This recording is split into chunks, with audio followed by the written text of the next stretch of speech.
Hey there, how's it going? So, a little bit ago, I decided I thought it'd be fun to go through the original series of Star Trek from the very beginning, see what kinds of interesting things there are to talk about in each episode from the start going on forward. So, I loaded up Paramount Plus, started off with that first unaired pilot episode, The Cage from 1965, which I suppose is the best place to start for all things Star Trek. So, moving on after this video, I'm going to be just going through each episode, going through all of the original series. But for now, here's what this video is going to look like. So, I'll summarize the key bits of the episode, point out things that stood out to me going through it. And then also, as I go, I'll be highlighting some of the key themes and concepts that I think are connected with the structure and the direction of the episode. And then I'll also be tying in a little discussion about any real life themes that are either implied in the episode or just things the episode reminds me of. In the case of this episode, we're talking about stuff like burnout, religion, emotion management, a couple things like that. And then as I come to the end, I'll see if I can nail down some of the main things I think the episode is trying to get across or trying to leave you with, what the episode was trying to accomplish or what it did accomplish. And then also for this particular episode, since this is the first Star Trek episode ever filmed since the dawn of time, I'll also be commenting on some elements that stand out as interesting firsts. For things that would later become Trek tropes or standard Trek fare, that kind of thing. Since I think it's just kind of cool to see all the tiny little elements, kind of like in prototypical form here in this first ever but unaired episode. Now, before I get started, I do have to say how disappointed I was to find out that the only version you can stream on Paramount Plus is the remastered version. I mean, I like the remastered version and all, but there's something about the authenticity of the original that I was looking forward to. The way I think about it, no matter what you do to the show, it's still going to be this quirky little thing from the late 60s. You're still going to have these aliens in their giant, funny looking costumes. You're still going to have these hollow looking props, these other aliens with their funny uniforms. Um, and I guess lately I just kind of enjoyed watching whatever I watch, kind of watching it as a product of its time. And I guess the other argument on the other side of it would be that part of the point with having these new CG visuals is that these are kind of like maybe what the creators wish they could have done or wished they could have done with practical effects back in the day if they had the budget for it, such as, the ship exterior, that would have been a model, the landscape backdrops, the phaser beams, stuff like that, they could have done, but it would have taken a much bigger budget. And I guess the other part of that argument would be that back in the 60s, no one ever really saw Star Trek in a nice, big, clear picture with all the cheesy effects right there to be seen, because people would have been watching it on small screens with maybe black and white, maybe the picture kind of distorted, maybe fuzzy static from a weak signal, stuff like that. So I guess in that sense, even maybe for some of the original watchers, the way they might remember it, they might have just kind of assumed that it did look far better than it did just because they never were able to get a good solid look at, let's say, the animation of the ship or those flat looking landscape backdrops, stuff like that. But anyway, that said, even though I quite a bit wish that I could just watch the authentic originals with all their cheesy effects, it is, on the other hand, it's kind of nice to be able to immerse yourself into the episode without being distracted by the old school visual effects, if you think of it as a distraction, which I don't, because I just love observing them. They're just kind of fun. But when you get rid of them, then it does give you a little more, you feel like you can be a little more immersed into it and be able to enjoy the story in a little less distant kind of way. So anyway, let's jump into the episode. So we start off with that nice classic opening shot where we slowly zoom into the bridge from outer space, something we don't see a lot in Star Trek. And then we find ourselves immediately into this nice little alternate crew because we've got Pike and number one and Spock instead of Kirk and Spock and McCoy. And before I go any further, I guess I probably should get this out of the way. Nope, I haven't seen Strange New Worlds yet, and I will definitely get to it eventually. Honestly, I think I've probably been kind of unconsciously avoiding it because deep down I'm afraid it'll make me angry and disgruntled. Who knows? Maybe I will love it. But anyway, that's just getting that off, just for the record. So if, the reason I'm not making reference to that Pike and that number one and etc. is because I haven't seen it. Though I have seen Pike in Discovery season 2. So I guess I have seen Pike. But anyway, let's get back to 1965. So for that opening scene, they get a distress signal coming from the Talos star group. They realize that the SS Columbia disappeared in that area 18 years ago. And Spock says, the fourth planet appears to be Class M, oxygen atmosphere. And aha, the first instance of the term Class M. So let's check that one off our list. One more tiny little bit of all of Trek that started right here in this very first scene. Anyway, Pike, to the surprise of number one and Spock, Pike just says, "We're not going to go there unless there's any indication of survivors." And then he says, in a businesslike and a disinterested tone, he says, "Continue on to the Vega colony. We'll take care of our own sick and injured first." And he leaves the bridge, which I suppose is probably the first sign we get of his burnout, his complete disinterest in this situation, as though it's just one more of many emotionally weighty command decisions. And it seems like Spock and number one, the way the kind of look they give him, it seems like they think that this warrants more thought and attention. But Pike just makes this quick decision while feeling none of the weight of it, and then he gets out of the room as fast as possible. Now, on the one hand, we could say, since we don't know Pike very well at this point, we could interpret the scene outside of the context of the rest of the episode as just the fact that maybe Pike is just this business-like, emotionless captain who's just used to making the hard calls. Because after all, in any executive leadership type position where there are hard decisions that have to be made, a good leader has to have a certain amount of emotional distance and decisiveness. So you could say, for example, at this point, maybe we could just think that Pike is just kind of the kind of leader, kind of like the grumpy Picard from season one of The Next Generation, or maybe kind of like Captain Shaw from season three of Star Trek Picard. But we wouldn't be thinking that for long because just as soon as he gets off the bridge, he makes his way to his quarters or his cabin, as they call it. There's one classic Trek term that doesn't start here. Not sure when they start calling it the crew quarters all the time rather than cabin. But anyway, as soon as he gets there, he calls the doctor over because he needs to talk with someone. Now, this scene in Pike's cabin, this to me, this is the real stuff that Trek is made out of. It's a combination, character based is one part of it, and it's an exploration of psychology.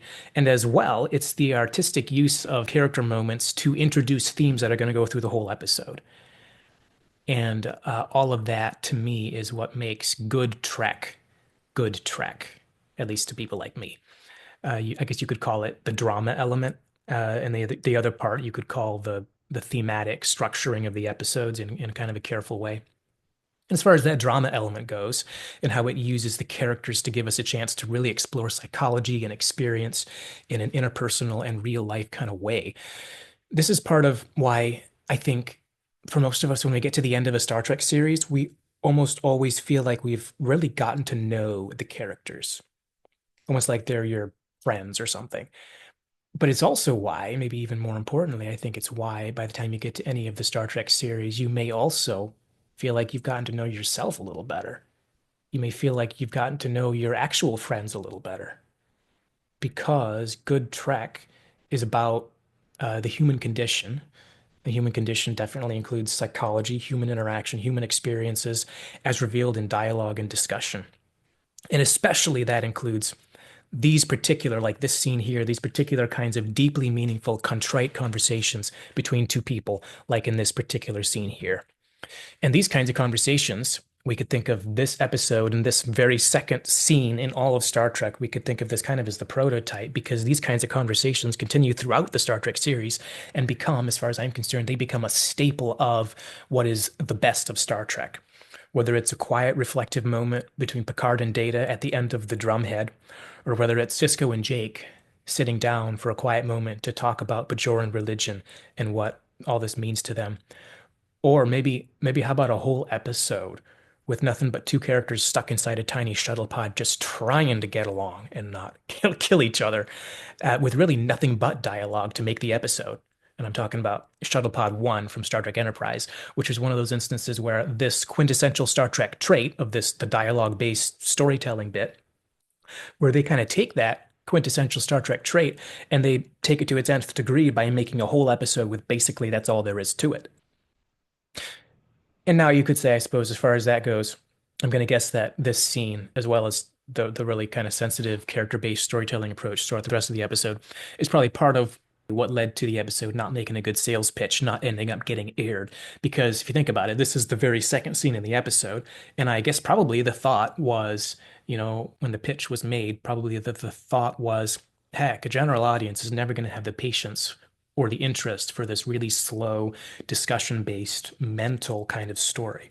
So let's start with something a little more adventurous, a little more interesting. And then the man trap eventually made it because it has a little more of those elements front loaded a little more, as opposed to this kind of conversational approach being front loaded. And then, unfortunately, in my opinion, I think it's very unfortunate that a lot of modern Star Trek has taken that instinct and kind of ran with it to the nth degree, particularly since 2009. We've just had this kind of repeating thread of Star Trek that's trying to consciously buck against that character-driven, really thoughtful, reflective, conversational version of Star Trek that focuses on the human condition and dialogue and thought-provoking concepts, and turn more to the broad appeal, the populistic trends, which in our modern context, 2009 and onward, what that really looks like is not so much the adventure with action, but more the action with adventure, with really a heavy emphasis on particularly mindless action, which is the part that tends to bug me a little bit. Particularly if that's not what I'm looking for. Like if I go into something thinking this is going to be a bunch of mindless action with a couple of plot twists, then it's not like I can't watch that kind of thing. But if that's not what I'm expecting, I tend to find it very annoying. But then, as far as modern stuff goes, veering in that direction, there are definitely exceptions, and I think one of the bigger exceptions would be seasons 1 and 2 of Star Trek Picard, where it seems to me like they actually went and specifically chose to do the opposite, and they chose to lean almost exclusively into the genre of drama with the focus on psychological exploration. But anyway, when I think about this episode here, this scene here in the captain's cabin stands out as one of the really notable, high quality, prototypically Star Trek parts of the episode. I find it to be interesting, realistic, really human, and very clearly something that the writers were trying to build the rest of their story around. Like this is the centerpiece here. Seems to me that Star Trek, as originally pitched, we could say, was a distinctively human storytelling project. And we see that by how this episode revolves around this center point of this conversation here, which kind of launches into everything that follows in the episode. So, as this scene here unfolds, what we come to realize pretty quickly that Pike, it seems like Captain Pike is experiencing the aftermath of a recent tragedy, which has been pushing him toward the point of burnout. But unfortunately, he is, rather than taking his long since passed doctor's advice of taking a rest leave, instead, he's kind of like what people tend to do when they've been resisting mental health advice for like way too long. This is what tends to happen is he resists that advice and then he's kind of jumping to the other extreme and he's thinking seriously about just completely resigning his commission. It's also interesting to note that this is also the first of many counselor type discussions throughout Star Trek, which is one thread that I often enjoy noticing throughout Star Trek, which is the various portrayals of psychologists, counselors, and counseling type conversations throughout the series. Since almost every series has either a counselor, an actual counselor, or someone who plays an informal role looking like a counselor. For example, Kes in Voyager. In the original series, there was a psychologist that showed up in actually the first produced episode after this one. So the first produced episode that actually ended up going on the air, where no man has gone before. She doesn't really play a counselor type role, but meanwhile, here in the very first episode of Star Trek at all, we have a really counselor type discussion. And in the 60s culture, which is right at the point where counseling as we know it today was still kind of in the process of becoming a thing. So it's not a counselor. The person playing the role is a doctor, which is kind of cool, kind of fitting, and it's kind of interesting to think about. It's just kind of fitting because it's often been observed that for the centuries immediately preceding the emergence of the mental health profession, the people who would get those mental health questions or have the counseling type conversations would have been either medical doctors or spiritual leaders, such as a minister or a reverend. Of course, you could have like a family member, a parent, or, some kind of trusted colleague. But in terms of professionals, it would have been doctors or ministers, depending on the context. And that's kind of the way it was until the emergence of psychotherapy, which started in the late 19th century, but it really took a lot of decades to gradually work its way into mainstream culture to where it was part of culture, it was normal, it was something people would think about, and something that Star Trek writers would be likely to put into their stories. So, anyway, that makes it just kind of interesting and fitting that in this story, when Pike is experiencing mental health issues and he needs someone to talk to, it's his doctor that he reaches out to. Because in this context, in the late 60s, when the discipline of psychology hasn't yet become the same kind of phenomenon that we're familiar with today, And, just for some context, many of the standard texts for modes of therapy like CBT and REBT, many of those standard texts were published in the early to late 60s, and this is 1965.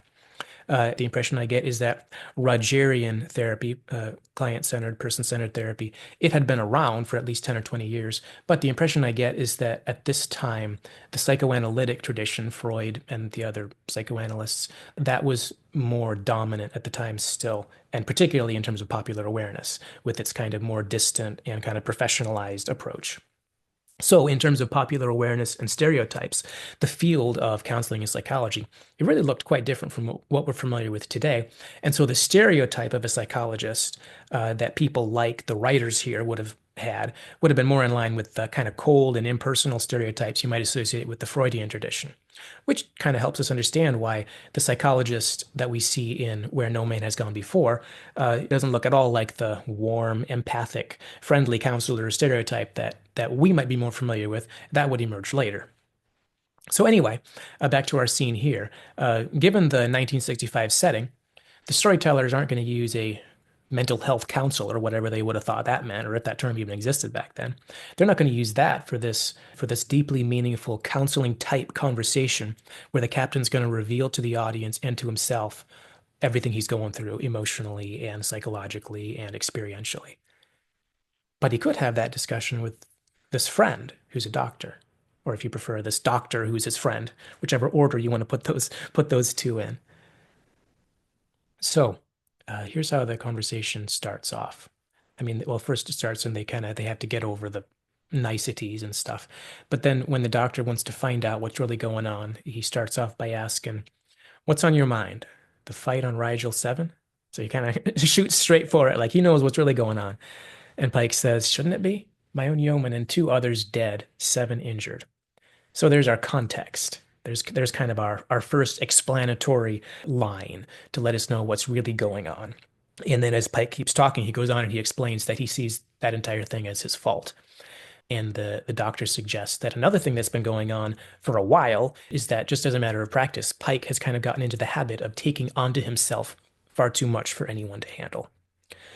So the picture we're definitely getting here is a combination of burnout with something like PTSD and or grief.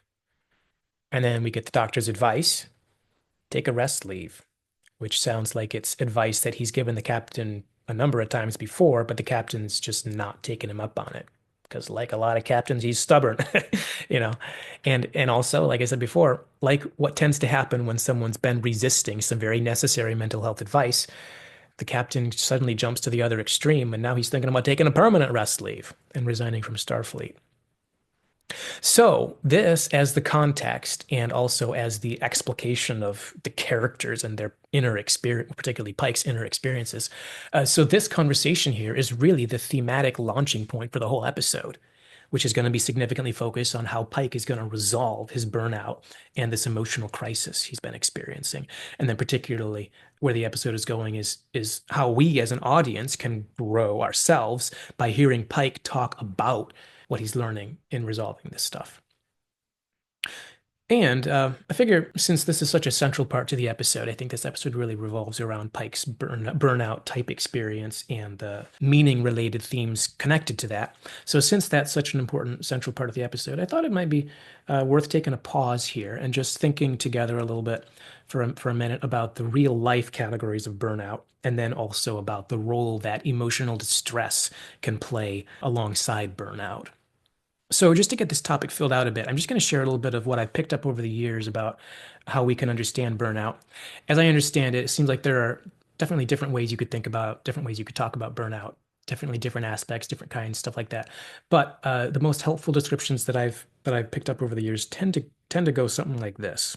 So it seems like the stress related type of burnout context, it tends to happen or to start to happen when it's not just that somebody's overwhelmed, but that they've ended up in a constant state of being overwhelmed, meaning it's kind of like your nervous system isn't getting a proper kind of break to recharge itself, to reset itself, that kind of thing.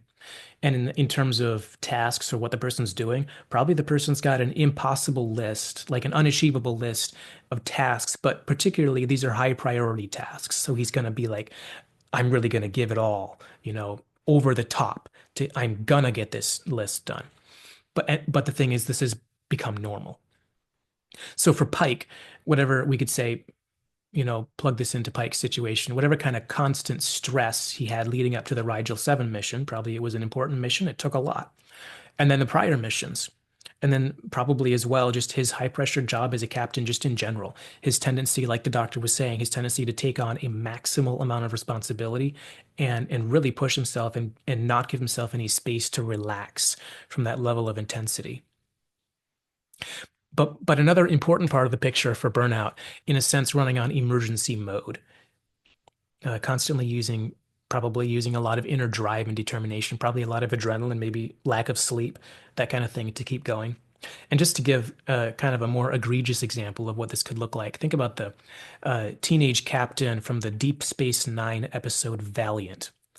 He was basically living in this constant emergency situation because they were out there on the Valiant and they were, out of touch with Starfleet. They were kind of in this emergency situation that was never ending. And he's popping stimulants to keep himself perpetually awake. And then there's that one scene where he sees this other teenage crew member in the break room and he sees her cry for a minute. And he really aggressively confronts her and tells her, hey, we need to be our best at all times. And that means never giving in to those kinds of emotions. And so he basically yells at her for crying. And that's really a classic example of the more extreme form of somebody who's cruising on the road to burnout. And within the context of the episode, if I remember right, that was a big part of his downfall because he wasn't able to provide anything close to effective leadership while he was in that state. Now, he didn't snap in the sense of going into that post burned out state where you kind of just shut down and everyone thinks you're just being lazy.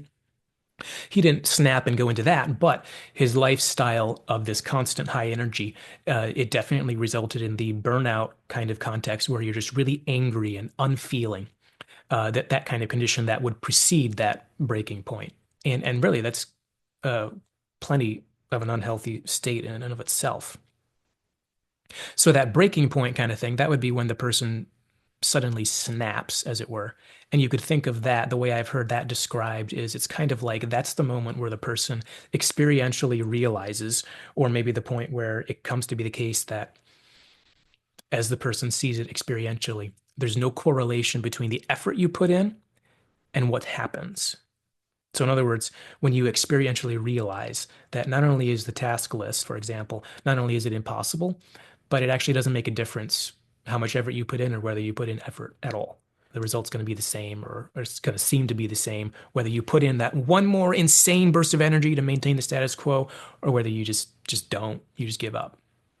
So in the case of Pike, you could say, kind of like what happened leading up to Rigel VII, his normal tremendous amount of high octane effort, he put in that effort, and then he failed in the worst way, as he sees it, the worst conceivable way, and people died.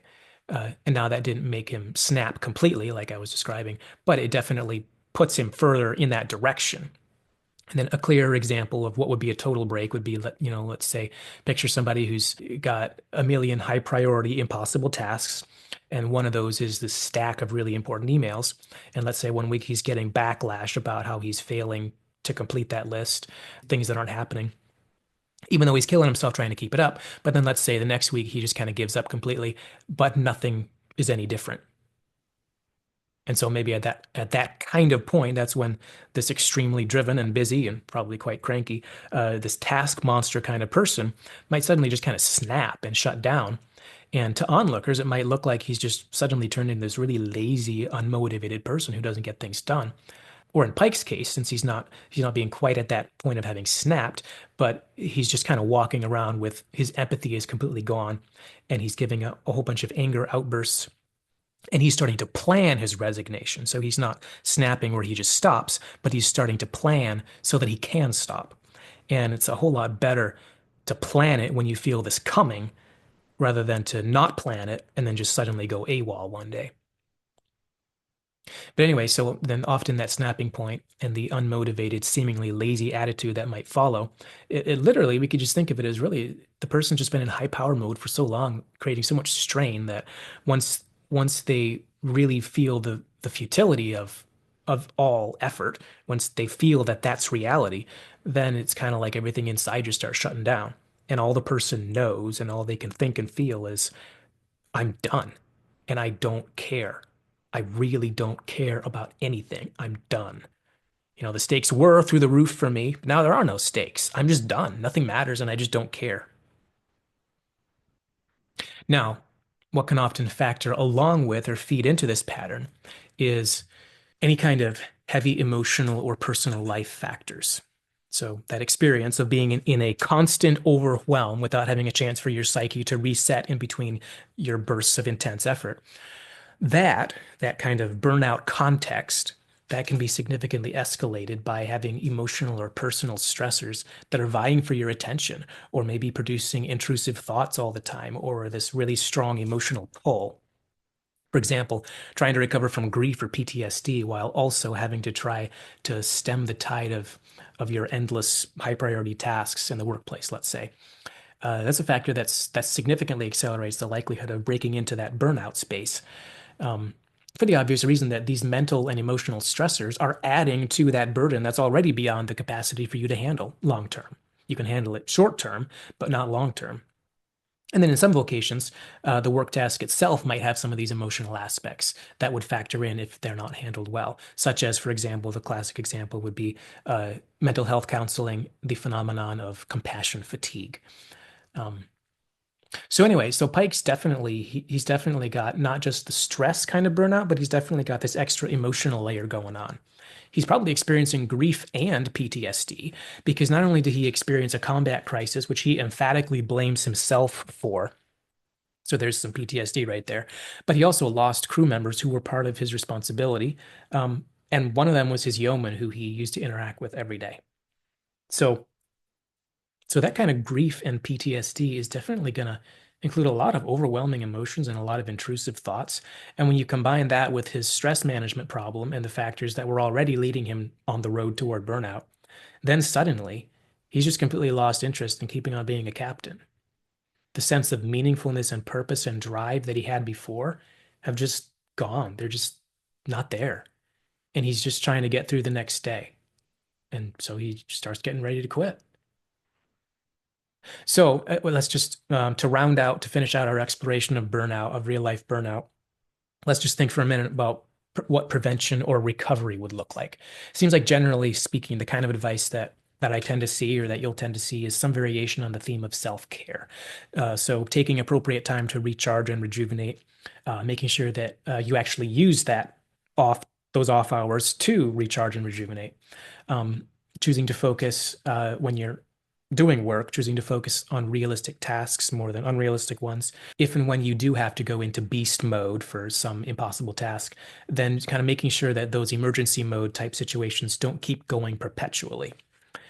And and in cases where you've got external stuff like grief and trauma, just accepting the fact that those stressors actually need your time and energy and attention. They need time and energy and attention that's set aside just for them.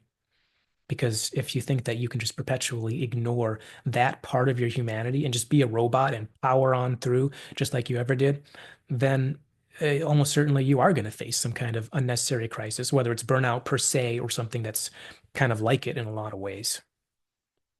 So anyway, so those are just some thoughts on burnout in general, just to give us some psychological context when I say it looks like that's what Pike's experiencing. So let's just kind of get back to walking through the episode and let's take a look and see how this ties in moving forward. And then particularly, I think we'll see this topic coming up toward the end of the episode, which will be interesting. And uh, we'll see that when Pike thinks back and comments on this scene while he's talking to Vina. But that's down the road. So so let's see where the story goes now. They find out from, I think it's a probe that tells them that there are survivors on Talos after all. So right away, they change course and head over there. Meanwhile, there's this kind of interesting little interaction on the bridge where Pike accidentally steps into his yeoman and he's instantly yelling at her for something that turns out it's not even true, which looks a whole lot like the kind of irritability that points straight at either his burnout, his PTSD, or probably a combination of them both. And then at the same time, with that tiny little moment there, and I didn't notice that until I was getting ready for this video, but it's also interesting with that little moment there. There's an additional layer of significance because you might remember the person who died, the person he knew who died. I think he said there were three people who died, but one of them was his previous yeoman. So probably when he interacts with this new yeoman, it probably brings back a whole bunch of traumatic, violent memories, and it probably also triggers the anger aspect of the grief response. And for that matter, he might be feeling waves of resentment toward this girl because of all the complicated aspects of all these experiences. But the part that we can probably say we know for certain is the fact that he is definitely showing signs of he's the angry and irritable. He's that boss you'd rather avoid. But this is a direct result of his stress, which is approaching the point of burnout, combined with these really intense emotions resulting from everything that happened on Rigel VII. Anyway, so they get ready to head down to the planet.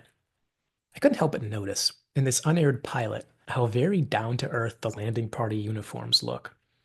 I guess it's just the color and the kind of fabric and stuff like that. It reminds me of the kind of real life feeling that I get when I look at the Star Trek Enterprise uniforms. In other words, in other words, here in the first ever Star Trek episode is one of the really rare cases where Starfleet officers aren't wearing colorful pajamas. And in this case, it leads to the landing party scene looking more like it belongs in the real world than what we're more familiar with for most of Star Trek. And in that way, it kind of does remind me a little bit of the flavor with the uniforms in Star Trek Enterprise. And then as they're kind of walking around exploring, there's that unforgettable moment when there's the singing plants and Spock touches one and it stops singing for a minute, and this big old smile pops on his face, uh, which is kind of interesting to see there. And I guess we could say at this point the writers haven't yet decided the Vulcans are emotionless. I think that's a pretty standard interpretation of what's going on there. But it's interesting because Spock is still pretty emotionless most of the time throughout this episode. And one thing, just to plug in another little bit of interesting information, it's interesting to note that it seems like this is just a conclusion I came to. It seemed like Spock's personality, in a certain sense, was actually pretty normal for sci-fi fiction of the time. So years back, I was listening to a fair amount of, I found this audio drama from the 50s called X minus one. So that would predate Star Trek by like 10 years or 10, 15 years, whatever. And one interesting pattern that I started noticing was that a lot of the time there would be a Spock type character. There would be this guy who's really unemotional and he's kind of invulnerable because he's so emotional. He keeps his emotions at bay, he keeps his relationships kind of at arm's length. He's abnormally intelligent. And then a lot of the time he ends up being the hero in some way, partly because of these traits of being unemotional and stuff. And in one particular case, I'm pretty sure there was one episode on there where that character was the first officer on the starship. So anyway, so you could maybe suggest that here in the cage, that's what Spock is. He's this really unemotional, kind of invulnerable character. He happens to be an alien. Those are unrelated factors. And it's interesting because that's also kind of similar to the character type that the number one character seems to be in the mold of. And so maybe you could suggest that when they ended up booting up the actual TOS series, it's kind of like they took those two characters, the Spock character and the number one character, who were very similar character profiles anyway, and they combined them to make this new version of Spock. And then at the same time, apparently, they decided, well, why don't we just take this unemotional personality thing and why don't we formalize that and say it's this alien race is actually formally emotionless. But meanwhile, back here in the unaired pilot episode, Spock and number one are both just really unemotional people, as kind of in the mold that I had kept noticing in the X minus one episodes, which really, I suppose, was the inspiration. That's where the Spock character really came from. It was this trend that was apparently going on at the time. At least that's what it looks like to me. Anyway, so then our characters find the camp with the survivors. They meet Vina, and then the camera zooms out, so we get to see the big heads watching. Pardon me, the Talosians. And Vina tells the captain, among the other things she says, she's like, "You appear to be in good health, prime specimen." And at some point she refers to him, "Could this be the one?" So I guess you could say that's kind of a bit of cringy double meaning, because in the immediate meaning, it's kind of like one of these Trek tropes that we're going to see forward. It's one of the many eyebrow-raising Trek moments where we get an attractive or seductive, but not quite all there girl who's making these kind of technical sounding, using technical language to express some kind of sexual or romantic interest. And then, and then you can choose whether you would like to cringe or to laugh out loud. Usually, I end up cringing in those moments. So even that really unfortunate Trek trope also starts right here at the very beginning. What do you know? And then just as soon as Pike's curiosity is piqued, then they kind of adjust the meaning of it. Now, of course, Pike and the audience are both not quite sure what to think, but they make it sound like, well, no, what she really meant by specimen and what she really meant by the one is in reference to being able to try out this new scientific discovery, which Earth may not be ready for. It has something to do with why the colonists aren't aging. So that's what she meant when she looked at him seductively and said that he was a great specimen and he might be the one. Okay, right. So Pike probably still isn't sure what to think. The audience, same thing. But anyway, as much as we fans might hate to admit it, definitely one of the Trek things is having a weird girl come out of the woodwork to come on to some poor guy in a really cringy way. Unfortunately, that also seems to be a bit of a staple of Star Trek, which unfortunately started right here.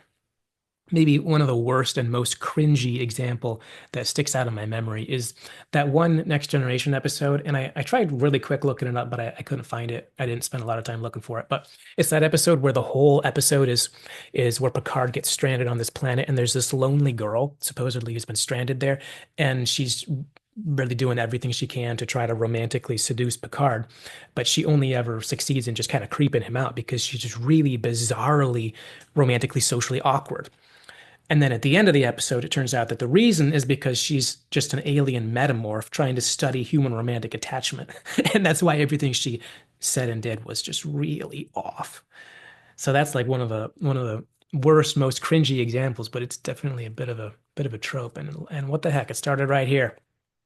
Anyway, so Vina kind of seductively leads him up to the top of this rocky place where the captain is just waiting to find the strange technology and maybe also waiting to find a great big kiss from this messy-haired girl. But then instead, everybody disappears into thin air, and the big heads come out of nowhere and carry the captain through the door after knocking him out. Pardon me, big heads, the Talosians. I can't help calling them big heads. They have big heads. So Pike wakes up in the prison cell, which has a transparency in front of it instead of the later Trek mainstay of the force field. And that hadn't come around yet. They just have a transparency. Now, when I watched it, I noticed it's kind of reflective, so you can see it. And I didn't remember that the other times I watched it, but this is the first time I've seen the remastered version. So it makes me wonder if maybe originally it was just, nothing was there and they were, you know, but then one of the effects they added was giving it a little reflection, so it looks like there's actually a transparency there. But I'm not sure. That's one of the reasons it'd be nice if I could watch the original and not the remastered version. But anyway, so Pike and the big heads meet and talk. And meanwhile, back on the ship, we're back on the conference room scene, one more classic Trek mainstay that started right here in the first episode. Because every Trek series has some kind of briefing room or conference room scene or something equivalent to that. Enterprise is the closest thing to an exception because I don't think they have a conference room per se, but they just gather around that computer table in the back of the bridge. I think it was, but it's still basically the same as a conference room scene. Anyway, so Dr. Boyce, he gives this interesting line at one point as they're basically talking about everything that happened on the planet and trying to decide what we should do. And there's this line where the doctor says, "It was the perfect illusion. They had us seeing just what we wanted to see." Okay. Now, I've noticed that TOS occasionally has a funny pattern where a character, such as Spock, it's almost always Spock, takes this massive leap of logic and coming to a conclusion he could never possibly know, and he's completely right. And I guess it must start right here in this scene here in the unaired pilot, because listen to this next line from the doctor. He says, after saying it was the perfect illusion, they had us seeing just what we wanted to see. Then a minute later, he says, "Now let's be sure we understand the danger of this. The inhabitants of this planet can read our minds. They can create illusions out of a person's own thoughts and memories and experiences even out of a person's own desires. Holy crap, Dr. Boyce, how could you conclude that? And of course, within the story, at least it seems to me, there's no way you could possibly know all that. They just know that they saw human colonists and then they didn't. Maybe they managed to scan the Talosians that kidnapped Pike. Maybe in that couple of moments, they pulled out their tricorder and they got like a real quick scan from long distance with their tricorders. But even if they had a close-up scan, even if they put them into a thing and totally examined them, it's not going to tell you that they can create illusions out of a person's own thoughts and memories and experiences, even out of a person's own desires. There's a heck of a lot of detail there. All they really know is that there were illusions. Did that come from technology or did it come from the big heads' big heads? Who knows? You know? Uh, yeah, so usually in the original Star Trek, usually it's Spock who makes these kinds of absurd leaps in logic. And it happens a number of times throughout the original series. I haven't really noticed it in later Star Trek. And so I guess we could think of it in one of two ways. Here's the two ways I've tended to think of it. Number one, the storytellers maybe are just carelessly inserting their own story updates, plot updates into the mouths of the characters without realizing that it doesn't work, so it's a little sloppy in that sense. Or number two, and this is a way I've thought of it more particularly with the Spock type things, maybe part of what's happening here is an indirect result of the philosophical and worldview culture of the mid to late 60s, or at least the philosophical mindset of the sci-fi writers of the time. The fact that that was a more modernist in the idealistic sense of the term, as opposed to more postmodern. So it seems like back then, in the more modernist, mindset, people thought of the world as a little more straightforward, a little more readable. Truth was a little easier to get to. So in that sense, it's like Spock is going to be able to give you the sure results of science based on this quick reading from his instruments without necessarily needing to be couching it all the time in things like it seems or it may be, or I think my instruments are broken, you know. And it's not like that kind of language is absent in the original Star Trek. Just a minute ago on the bridge, Spock said, it seems that this planet is M class, and here in the conference room scene, Spock says that the aliens may have taken the captain to study him, or maybe there is some other reason.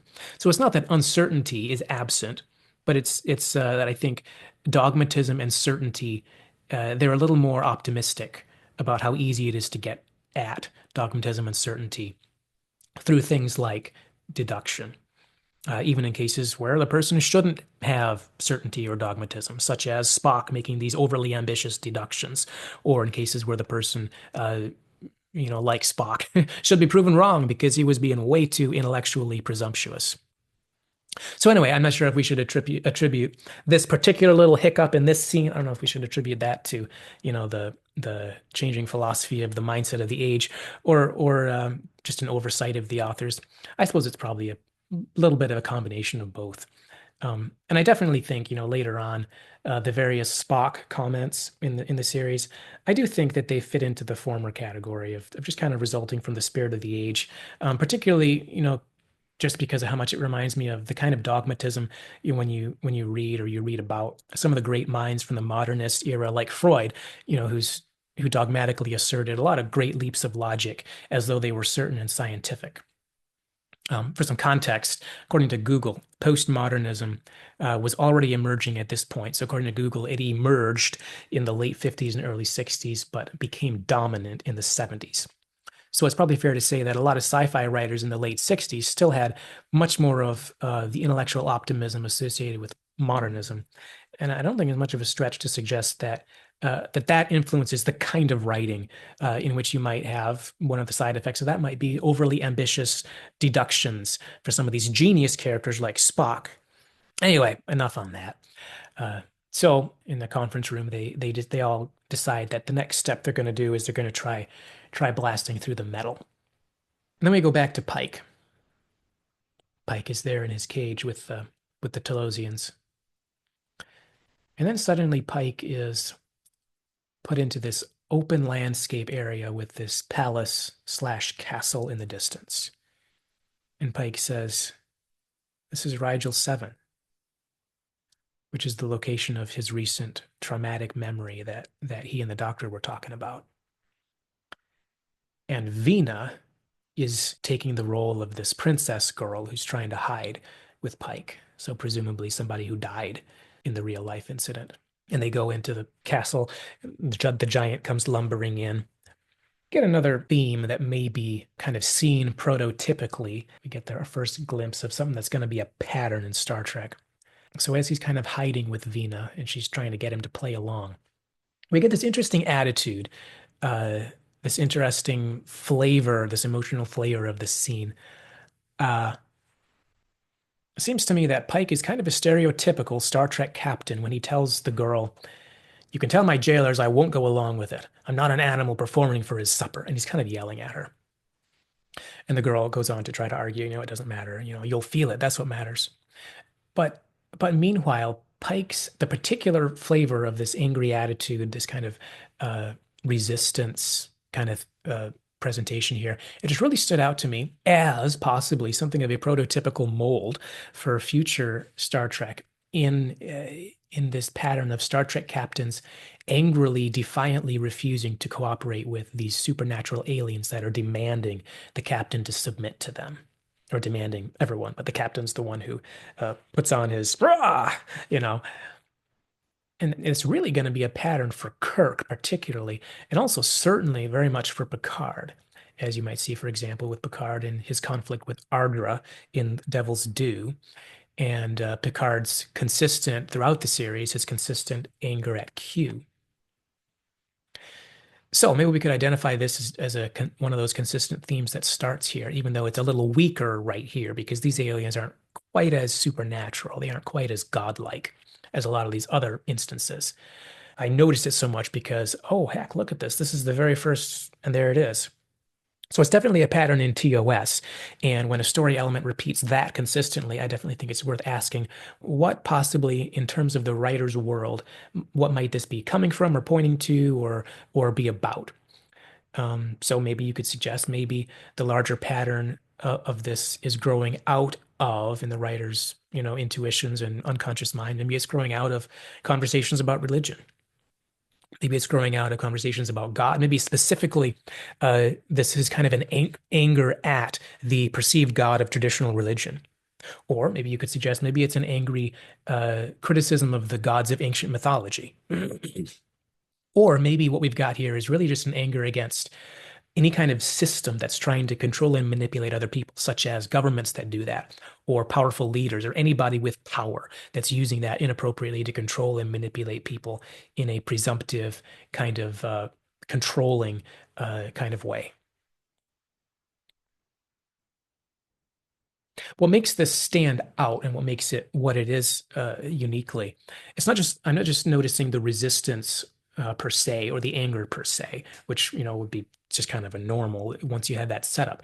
But it seems like there's this consistent layer in all these different kinds of contexts where the captain, in reaction to this supernatural alien, the captain's reaction specifically reflects a kind of moral outrage with this driving sense of rightness in the sense that it's far more grounded in values. The captain's response is far more grounded in values rather than simply being, he's just doing what he can to get away from the bad aliens kind of thing.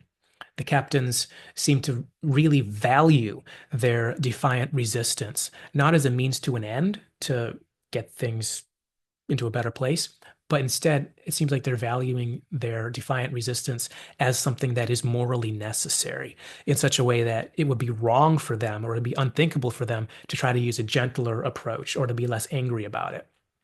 Kirk and Picard and Pike must be angry and actively resisting rather than passively or diplomatically. They must do that even if their active defiance could result in them getting crushed like a bug or snapped out of existence by Apollo or Q or Trelane or Ardra. For a slightly more removed example, my mind goes over to Captain Janeway, shouting, "I won't be controlled by you." Those aren't her actual words, but that's the sense of it. She's kind of, as it were, shouting to these aliens in scientific method. If you might remember that episode where the aliens were all kind of probing people and affecting their emotions and affecting their temper. And particularly, they were making Janeway be irritable. So that's part of why she was getting upset because she was irritable. She's like, "Yeah, if you want me to be irritable, I'll be irritable."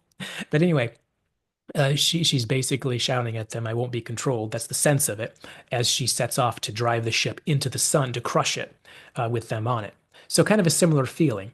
Uh, and that episode also reminds me of religious themes, but the aliens in Scientific Method, they strike me as more evocative of the concept of a capricious spirit or a demon or a set of, a whole group of them that are kind of manipulating things secretly behind the scenes for their selfish agendas or for whatever agendas, rather than being more evocative of the concept of a god or gods who are using their power to demand cooperation. That's not happening, that part of it.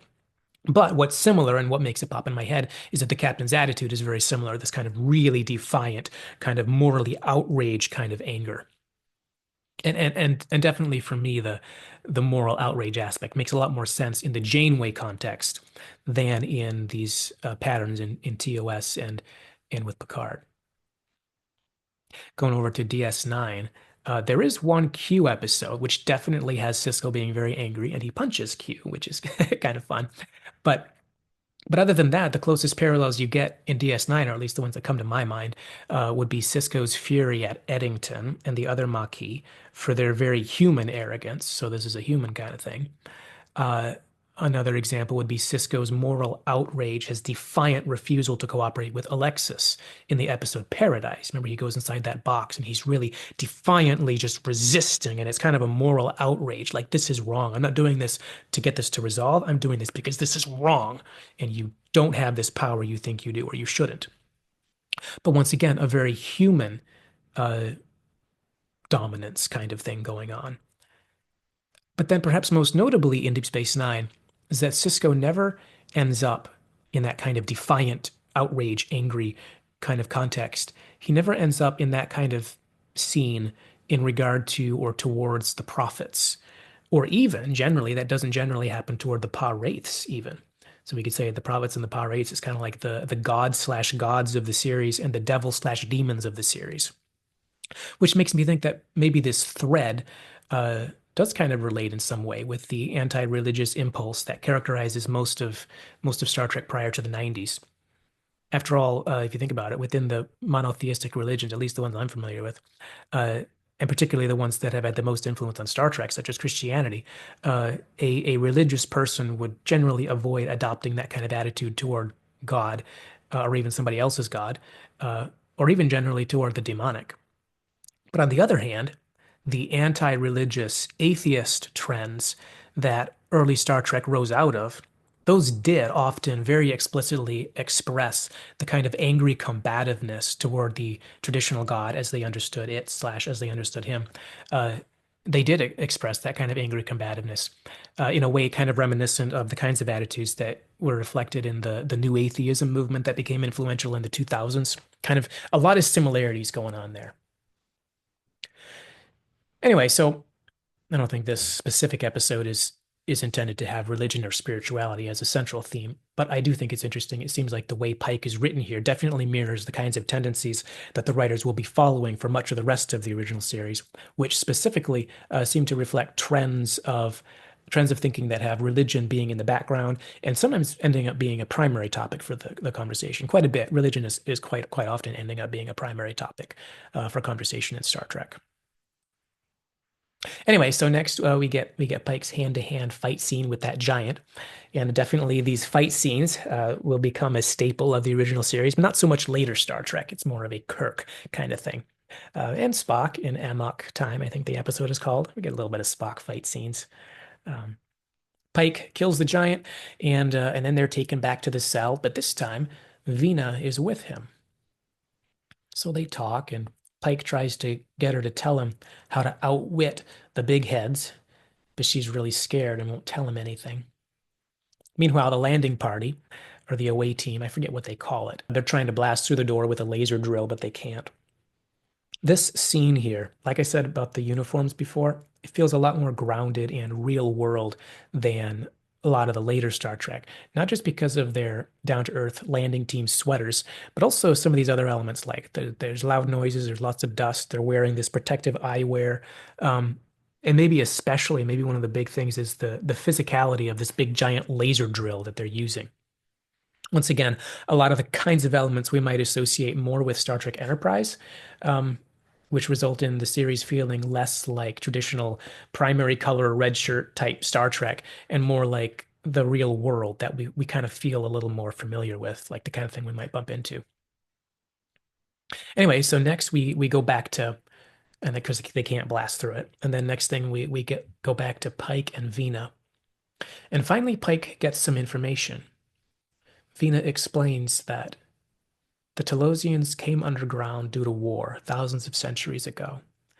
At that point, they concentrated on developing their mental power, but they found it's a trap, like a narcotic, because when dreams become more important than reality, you give up travel, building, creating. You even forget how to repair the machines left behind by your ancestors. You just sit, living and reliving other lives left behind in the thought record.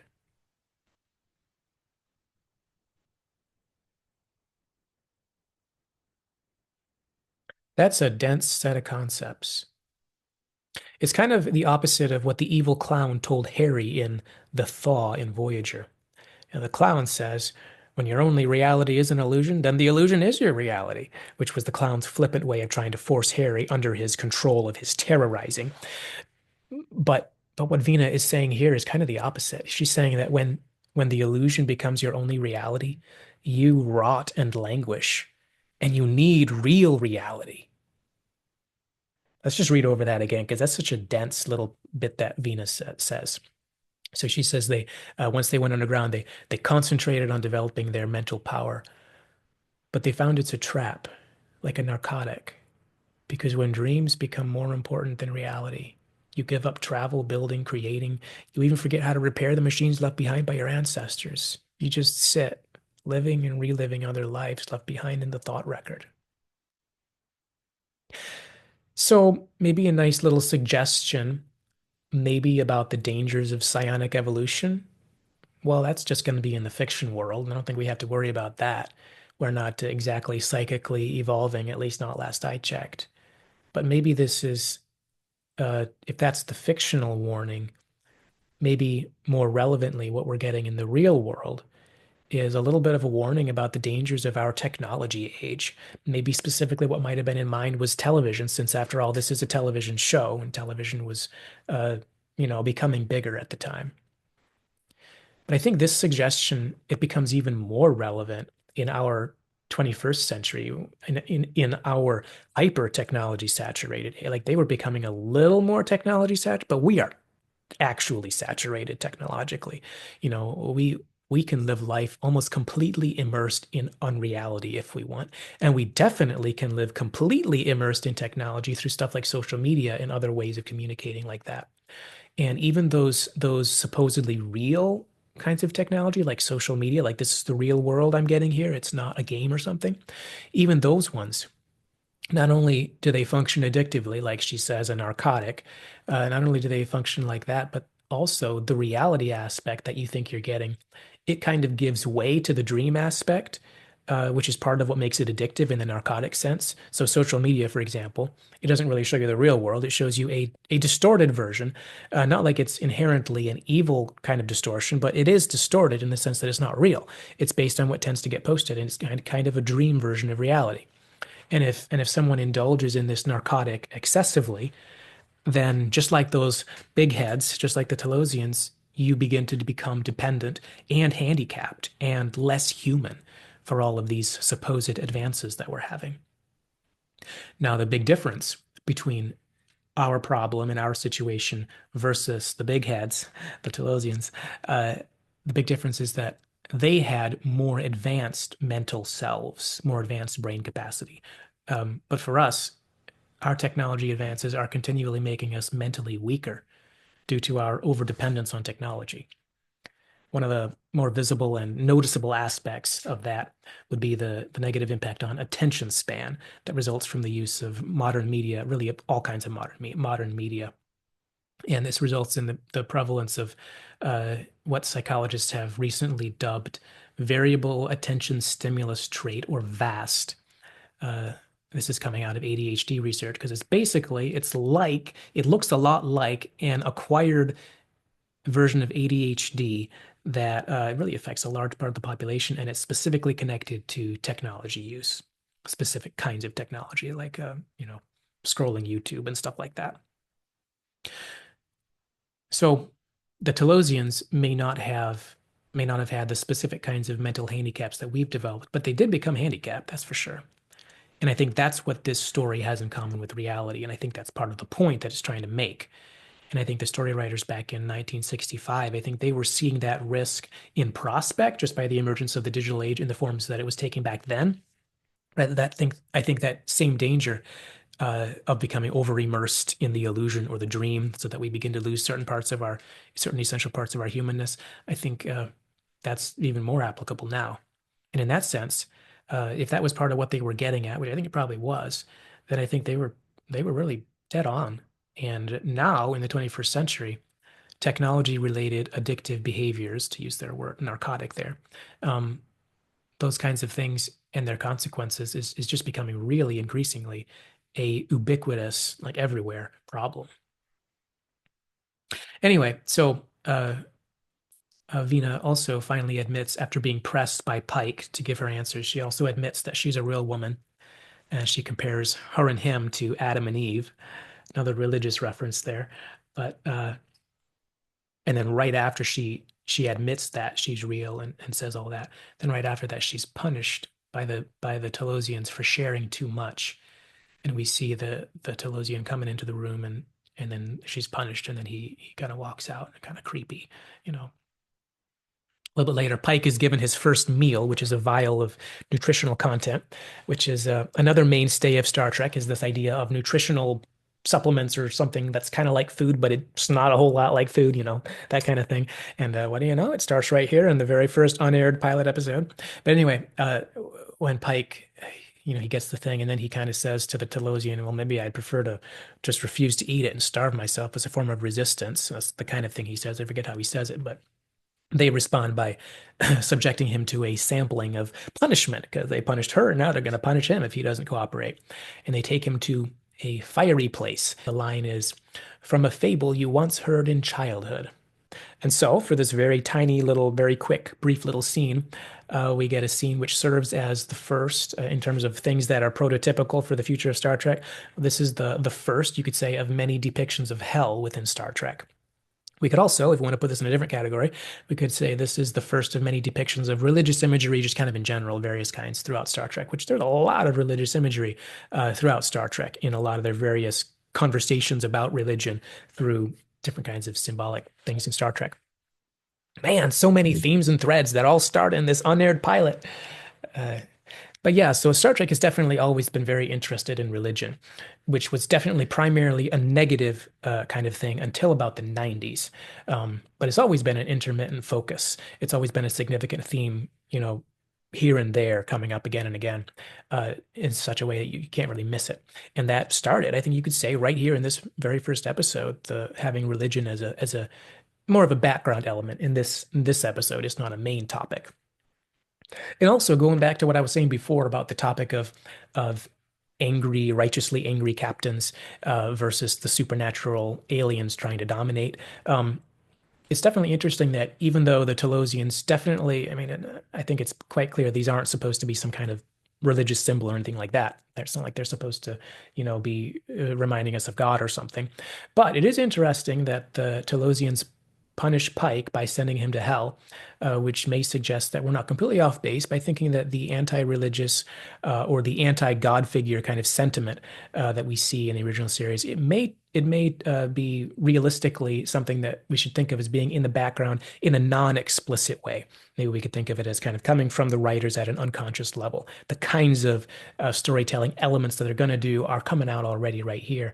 And they kind of have a coherent, interestingly coherent kind of way. Anyway, Pike lunges at the big head, and shortly afterward, because of the way the guy jumps back, he hypothesizes, and here's a quote: "Primitive thoughts put up a block you can't read through," and he's kind of trying to get the guy to tell him if it's true or not. And the alien just tries to change the subject, and then he starts sharing information about Vina, presumably to get Pike to stop asking those questions. Eventually, the Talosian leaves, and he makes this cold and detached observation that, Pike has this desire to protect Vina. Since these people, these Talosians are so cold and detached, talking about stuff like, you know, Pike's feelings for Vina. Uh, I think that's part of what makes them unnerving. Like a lot of bad guys in Star Trek and in other fiction, their cold disinterest and their lack of empathy is part of what creeps us out. Even for these guys, which they're not the really bad Star Trek villains, but they're supposed to be a little creepy, particularly at this point. And that cold disinterest aspect, their lack of empathy, their ability to talk about really emotionally human kinds of things in a cold, disinterested kind of way. That's part of what creeps us out. Just like the Borg. The Borg have a that's a big part of their identity. The bad robots, the computer programs that are trying to kill you. That one psychopathic hologram from Voyager. Uh, and then we get another one of these interesting scenes. And then Pike is suddenly in the picnic scene with his horse. And if you remember right, he's standing there with those two horses. And the picnic is laid out. And there's Vina all dressed up, looking really nice. She's smiling. And the sky is perfect. The weather's perfect. Everything is beautiful. And that is the specific ideal world that he had been telling the doctor about. This is what he wanted to do after he quits his job forever. He wanted to leave captaincy forever and go here. And then suddenly, these cold Talosians are there being all mean. And then suddenly, here he is, where he always wanted to be. And so the scene moves forward, and he's talking with Vina, and she wants him to just enjoy it, to just take this as what you've got and just enjoy this and go along with it. And of course, Pike's resisting because that's what he's been doing ever since the beginning, because there are reasons to resist, because this is wrong. This isn't right. And then we get this line from Pike. He says, "It's funny. About 24 hours ago, I was telling the ship's doctor how much I wanted something not very different from what we have here. Escape from reality, life with no frustrations, no responsibilities. And now that I have it, I understand the doctor's answer."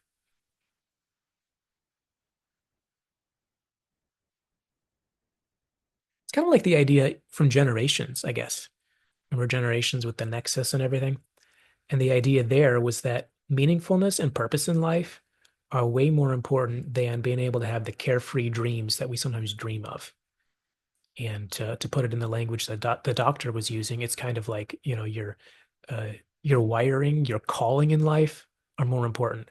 The fact that the only thing that Pike, as the way the doctor put it, was something to the effect of the only thing that Pike can do and really be living is he has to be a Starfleet captain. That's the only option for him. So the value of reality and how any permanent escape from the real world, escape from the pain and the accomplishment and the meaningfulness, that's not what it's cracked up to be, getting away from everything. So the idea is in Generations and right here, it's appreciate the real world with all of its pain and unmet expectations because it's real and it matters. And then Pike, he keeps on talking, explaining to Vina, and then he finishes with this. He says, "Because you either live life, bruises, skinned knees, and all, or you turn your back on it and start dying."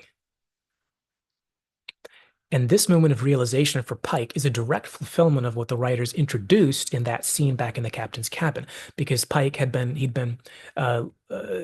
was listing for the doctor all the things that he could picture himself doing, get his horse and his horses and go out in the countryside and all this stuff. And then he said in that conversation back there, he said, the point is that this isn't the only life available. There's a whole galaxy of things to choose from. And then the doctor laid out his epic rejoinder. He just shot back and said, "Not for you." And then he kind of let that sink in. And then the doctor went on and said, A man either lives life as it happens to him, meets it head on and licks it, or he turns his back on it and starts to wither away. Which is why he was suggesting to Pike, take a vacation, but don't give up on this most meaningful part of what makes life count for you. You've got to be a captain. Because if you don't, that's when you really die. And so now, as Pike finds himself standing in that ideal vacation spot that he wanted to permanently vacation to, he finds himself realizing that he finally understands the doctor's answer. And then we get the line from him that I quoted a minute ago, which is kind of partially quoting the doctor. He says to Vina, because you either live life, bruises, skinned knees and all, or you turn your back on it and start dying. I think this observation plugs in an interesting way to the different cases when Star Trek characters wanted to resign from Starfleet. Also the case in Picard season 1 where Picard was retired, like totally retired, and then there came a point when he realized that I'm no longer living, I'm waiting. I was waiting to die. But also those three cases in DS9 where a character contemplated resigning. So when Sisko contemplated leaving Starfleet in the pilot episode of DS9, and then when Worf did in season 4 and Ezri in season 7. In each case, there's the question of, well, what are you going to be doing instead? And the question also of whether are you actually running from life itself? And perhaps are you maybe without knowing it, you're actually running from some of the very few things that you've actually got left right now to live for, the things that actually give you a sense of meaning, a sense of structure and significance. And maybe could you actually be, without knowing it, to use some of Dr. Boyce's language, maybe you're actually pushing yourself toward a place where it's going to turn out that you have turned your back on life and you're just going to be withering away. Or to use Pike's language from the picnic scene, you're just going to start dying. In each of those three cases in DS9, there were unique reasons, complicated reasons for that desire to escape from all of life, to resign from Starfleet. And usually it was related to some kind of grief or something a whole lot like grief. For Sisko, it was the loss of his wife. He also lost his ship and of the community and everything, his job associated with that. But mostly it was his wife that did it for him. For Worf, he lost his community and a sense of security and identity within that community. For Ezri, it was the total loss of her sense of self and her sense of her ability to live life effectively, to be who she had been. But like what Sisko said to Worf when Worf was wanting to resign, Sisko tried to help Worf understand, realize going off to work on some freighter. That's what he wanted to do. He wanted to, well, there's these certain kinds of freighters. They're always looking for somebody. I could go work there, you know. And he's trying to get Worf to realize going off to work on some freighter like that, where you've lost all of the challenge and sense of purpose and meaning that you associate with Starfleet here, going off to do that is not going to ultimately resolve the emptiness you feel.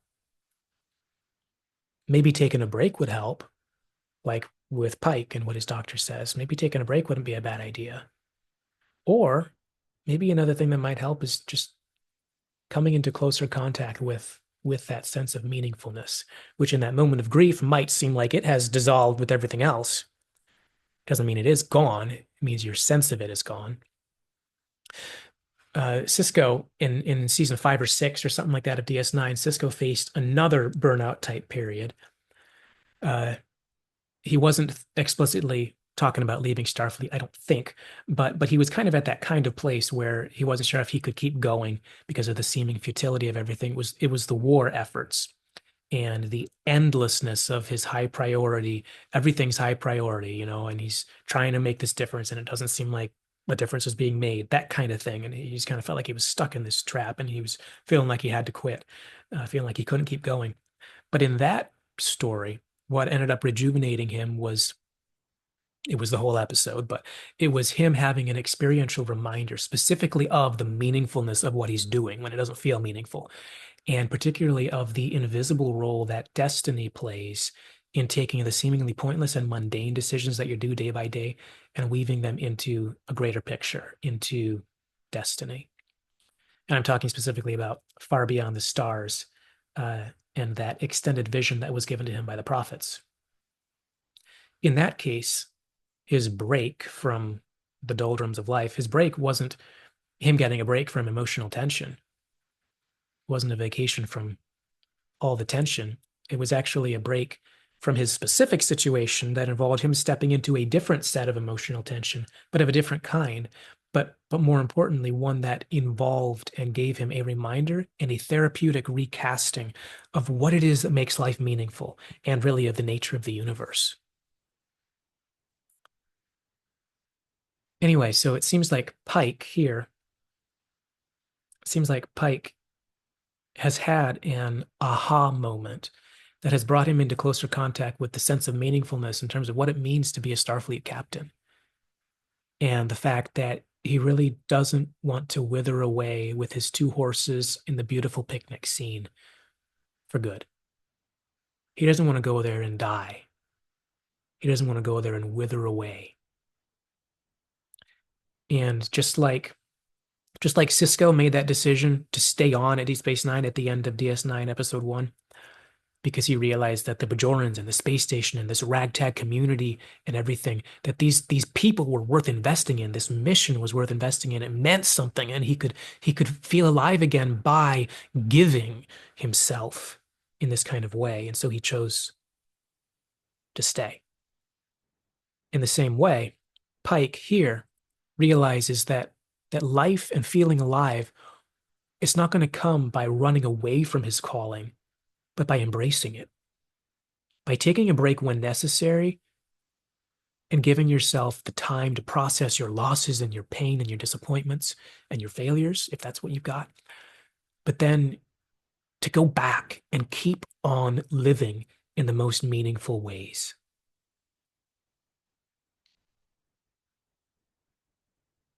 Anyway, so moving on with the episode. So finally, eventually, Vina is able to confirm Pike's suspicion that, quote, they can't read through primitive emotions such as hate. Vina also admits to Pike that he is her image of the perfect man, and that's why the Talosians chose him. And then Pike admits that he is, quote, attracted to her as well. Um, and then Vina notices that, you know what, all these past illusions, they've all been scenes that are quite familiar to Pike. And then suddenly the Talosian waves his hand, and suddenly we've got Pike in this unfamiliar slave girl, this Orion slave girl scene, which even though apparently he's never been there, this is kind of, it's not the safe, normal, homey kind of thing, but he is familiar with, because one of the things that came up in the conversation with the doctor was Orions. I think the doctor sarcastically said, "What are you going to go and with the Orions or something?" I forget how it went exactly, but anyway, so Orions have been mentioned. But anyway, so meanwhile, another away team tries to beam down, but only the two girls get through. And the story gets a little humorous as all those big heads tell Pike that if he doesn't like Vina, he can have his pick among three different Eves. But Pike, he's just so busy trying to maintain constant hatred in his mind, so they can't read his mind. You know, what's interesting. Probably this is not something that was intentional by the writers, but it is interesting. It's just kind of funny that in this story, the way to get one over on the supernatural power that's, that can send you to hell, the way to get one over on that power is by filling your mind with hatred. Now, I doubt the writers meant that, since I don't think any Star Trek writer believes that hate is a good thing, but it is kind of interesting. One of those interesting things you say, well, I don't think they meant that. But anyway, so, and I guess part of what made me think of that is when I'm just, that scene where the Talosian comes through the food hole to get the phasers, or whatever they call the guns in this episode. And Pike is pretending to be sleeping, but he's actually awake, and he gets up and grabs the guy. So what that means is that Pike, he's in this low energy mode, and he's found a way. And like Vina said, this is a skill. It takes a lot of effort. And so Pike is able to lay there in low power mode, just seething and burning and bitter, angry hate. And so that's what made me think about that. Wow, it seems like they're kind of lifting up hatred as something that you should be practiced at, which, depending on what you think about virtues, from my point of view, you're better off if that's a skill you don't have. But anyway, so that's not really a criticism of the episode. That's, you know, uh, maybe just me overthinking a little bit. But anyway, so he grabs the guy, and then as he's it's kind of funny how so he's holding on to the struggling, Talosian. He's holding on to that skinny little neck with the big giant head.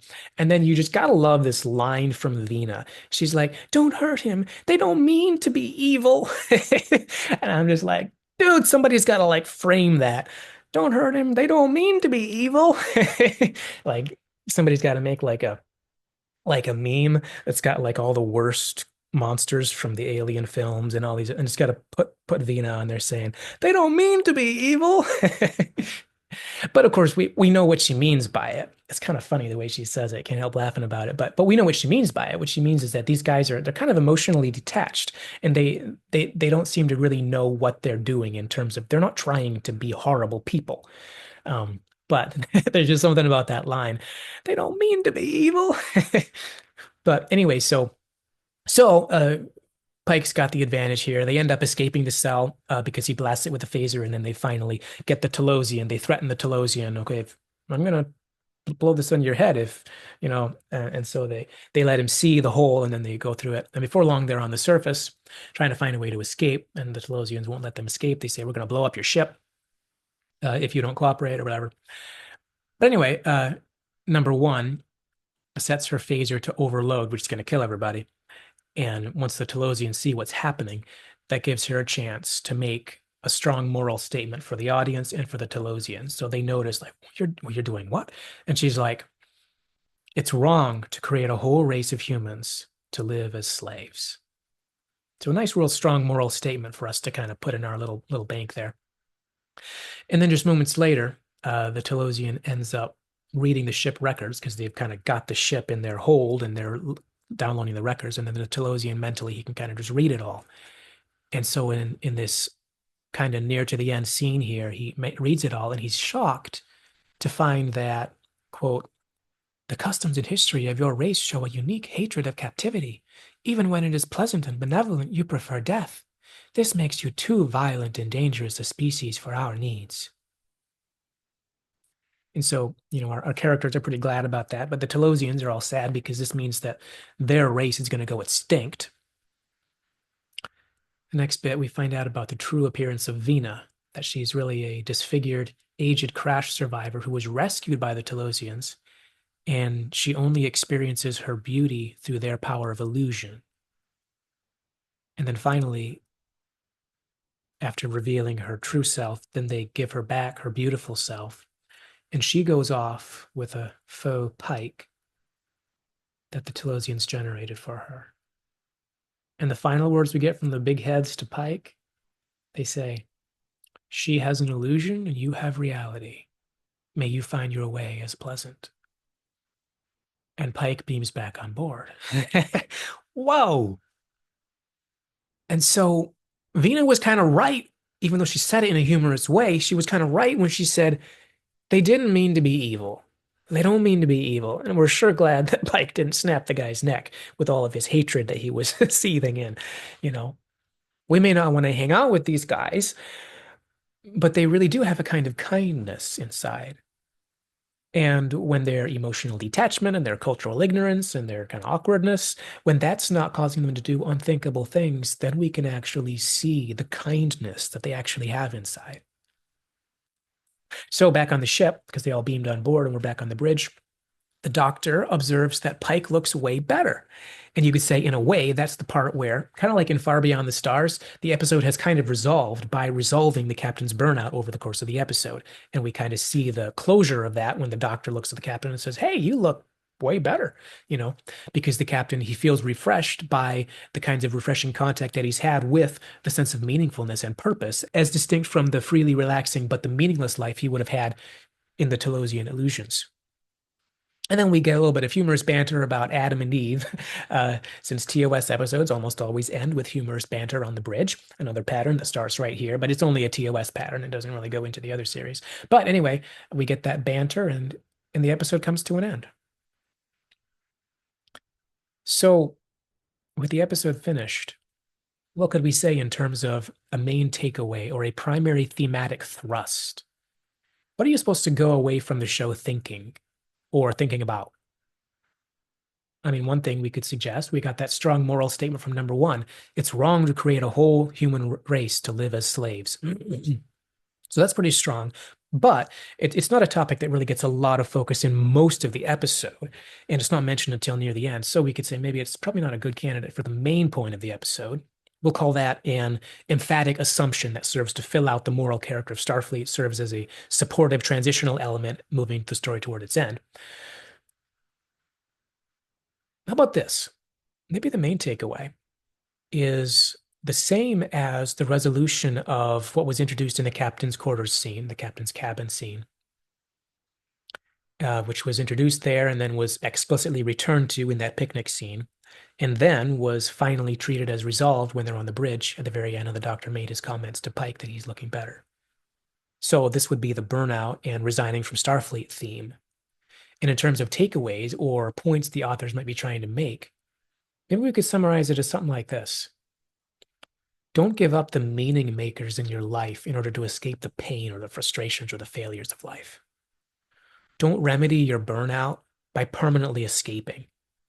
And of course, don't try to remedy it with more overwork, but you know, so like the captain, you need moments to escape and recalibrate yourself in the sense of resting. You also need moments to escape and recalibrate yourself in relation to meaning and in relation to your own humanness. But don't give up the very things that make your difficult life meaningful in hopes that that will make things better. Because total and permanent relaxation and enjoyment, like the Nexus or like the Talosian illusion, that's not what makes us truly alive. That's not what we're made for. In fact, that's just a recipe, like the doctor said, to wither and die. You've got to actually live if you want to actually be living. So I think that's probably is the primary takeaway and the most central piece of artistic messaging in the episode. But it isn't the only thing going on. And I could picture somebody walking away without that even being the main thing on their mind, particularly because that whole extended resolution of the story takes a lot of time revealing these plot elements and plot twists about the Talosians near the end there, with that scene where they're on the surface there, which suggests to me maybe if we're going to be fair to what we're seeing, we're going to maybe have to list a secondary thematic thrust for the story. So if the primary thrust is choose to live rather than to wither away in empty pleasure, maybe the second thrust would be tied up in that happy ending, maybe in connection with this classic trope of the Star Trek villain, not villain aspect. How about this? Sometimes misunderstanding creates bad situations. And when this episode resolves, we find ourselves surprised by the unexpected goodness in the captors, hence a happy ending, and also an introduction of a pattern, which I think is consistent and also probably an intentional theme within all of Star Trek up to the 90s. This theme of discovering, at least up to the 90s, this theme of discovering unexpected or hidden goodness in others. I mean, Trek has plenty of nasty villains, especially later on, but it's often been observed that it's a very much a classic Star Trek thing for goodness to be the hidden thing that we find as we look inside. You could also see this shown in kind of a prototypical manner in the first film ever, Star Trek: The Motion Picture with V'Ger, and also kind of similarly in Star Trek 4 with the whales, because in both of those cases, there's this entity that seems destructive and everything, and then it turns out they're totally different. So maybe this secondary thrust after uh, after the first one of that character-based story about the importance of choosing to live rather than to wither away in pleasure, maybe the secondary thrust is that some of the evil around you that makes you so angry, or the bad, mean people around you that make you so angry, maybe some of that has tenderness just beneath the surface. Maybe it has other relatable human traits like feeling confused, having goodwill, and being held back by a little bit of social awkwardness. The Talosians actually didn't mean to be evil. They were just socially awkward. They just didn't understand the people they were dealing with. And I think this episode, as a prototypical first of all Star Trek, I think it's intended to give the viewer, as he walks away from the TV, to give them just a little more hope that the painful parts of life might not be quite as bad as they seem at this moment. Maybe humanity is a little bit better off than we had thought. And maybe some of those people you've been fuming at may actually not want to do harm to you the way it seems like they do. So those are my two conclusions. Those are what I think this episode is trying to leave us with. Now, you might disagree about how to word those two items. Number one, choose to live rather than to wither away with pleasure. Number two, have a little hope in the chaos because kindness and goodwill may be hiding just beneath the surface. You may disagree on how to word those two. And you might even disagree about whether there are two, or if maybe there should be three or four, or maybe there's just one. But what I think is quite clear, and what I think is the most prototypically Star Trek of all the Star Trek elements that I've pointed out that start here in this unaired pilot, I think the most prototypically Star Trek trait that there is the simple fact that this is a thematic story with one or more interesting points to make, which is intended to communicate, and most importantly, it's intended to make us reflect, make us think, make us examine our own selves and our own lives and the world around us. To me, this is the sine qua non of Star Trek, the without which not. If this is present, then it is a Trekish story to me. If it's not present, then it's not Trekish to me. I don't care if half the episode takes place in the 21st century, like in the Voyager episode 1159. I don't care if the story is set on a space station or a ship without standard warp nacelles, or if it's set on an old asteroid. And I can even tolerate some questionable retconning and tactless adjusting of my favorite beloved canon elements, like what we get in Star Trek Enterprise. I can handle that. But if you break this rule, and if you start replacing thought-provoking reflective content with shallow action scenes, that's when I think the formula is lost. And to me, at that point, we've just got a completely different product entirely. Anyway, so those are some of my thoughts on The Cage. If you want to see more of my videos, make sure you hit that subscribe button. On this channel, I discuss sci-fi and fantasy and where they overlap with things like psychology, philosophy, and spirituality. I'm starting a series where I'm going to be discussing each episode of the original Star Trek. So that sounds interesting. Make sure you stick around. I've also got a series where I'm working through Star Trek Picard, and right now I'm in season 2, episode 2 or 3 or something like that. And so you might find that interesting. Make sure you stick around for that. But anyway, thanks for sticking around for this one all the way to the end, and hope I'll see you in the next one. Have a good day and catch you around.